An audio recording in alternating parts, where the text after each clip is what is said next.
ចាស់ថាមានដល់3តក្រមិនដល់3ជាន់ហើយ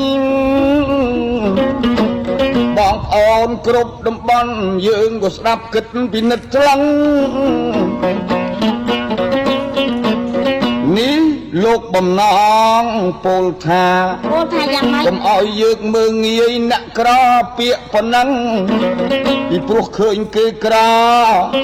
តលងថ្ងៃណាមួយគេប្រឹងរឿងថ្ងៃហ្នឹងច្បាស់ជាគេមាននេះកុំឲ្យមានគំនិតមើលងាយ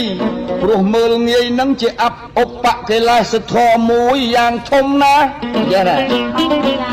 ពាក្យនេះបើយើងផ្អែកលើសាសនារបស់ព្រះពុទ្ធជាម្ចាស់អង្គទ្រង់ញៀនមនុស្សគេយើងគេមិនអោយប្រមាថមាក់ងាយគ្នាទោះរាសបជាញាតព្រៀងលៀតឲ្យមានសង្ឃឹមជានិច្ចក្នុងជីវិតជាប្រធានដែលយើងរស់រានលើផែនដី